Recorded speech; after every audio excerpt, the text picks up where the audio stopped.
Love Without Permission. A bold romance story full of intensity and forbidden love. My name is Elena Rivers. I'm 28 years old, a top-tier lawyer in Manhattan, sharp with words and sharper with ambition. I don't waste time on distractions. I don't believe in fairy tales. Love, to me, was always just a beautiful lie. I never chased it, never even wanted it. I was focused on building a name, winning cases, and proving that I could stand in any courtroom and silence the room with just my voice. That was until I met Adrian Wolfe. He was 34, rich beyond imagination, and powerful in every room he entered. CEO of Wolfe Enterprises, one of the most aggressive corporations in New York. His name meant fear. His reputation whispered danger. And I was assigned to a case that involved his company. From the moment he walked into the courtroom, everything changed. He wasn't just confident, he was consuming. His dark blue eyes met mine with a silent challenge. The kind of gaze that said, "I see through you." I hated it. I hated how my heartbeat betrayed me. I hated how he made me feel like I was standing naked in a room full of people. He was the enemy. And yet, I couldn't stop thinking about him. Every interaction with Adrian was electric.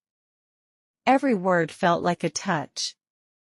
Every look like a question I wasn't ready to answer. He was calm, unreadable, but underneath that charm was a man who knew exactly what he wanted. And somehow, it was me. It started with a letter. No signature.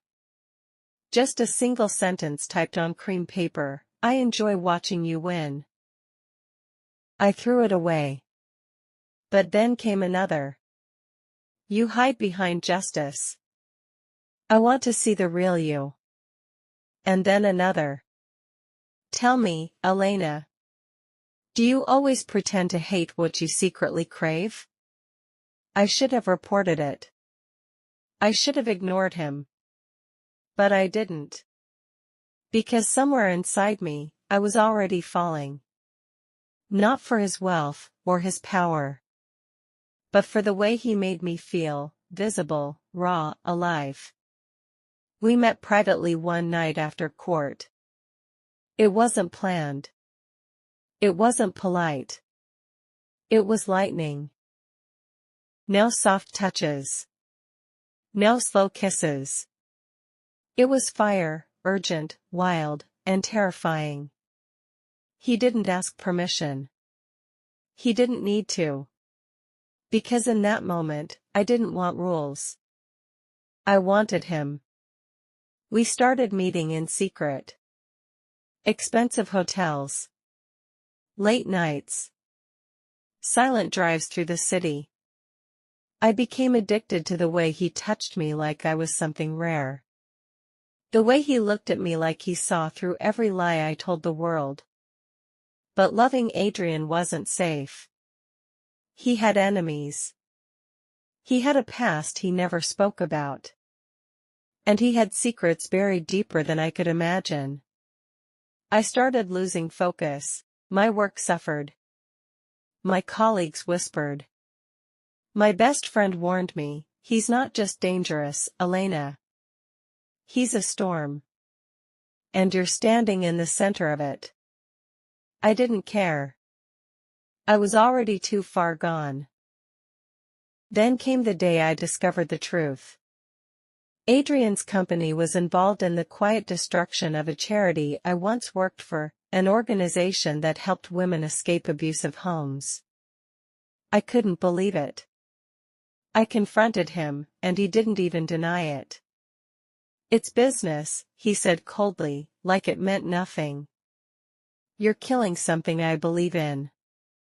But I didn't listen. I walked away from him that night. I deleted his messages. I tried to convince myself it was over. And for weeks, it was. Inside it was a key. And a note. You walked away without knowing the truth. Come find it.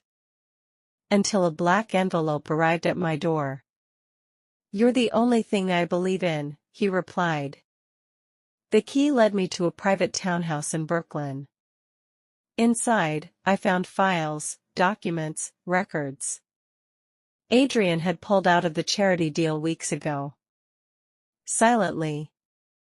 Secretly. He had risked billions, just to protect something I loved, without telling me, without asking for anything. As I stood there, overwhelmed by the truth, I turned to see him in the doorway. I didn't do it for redemption, he said quietly. I did it because you changed me.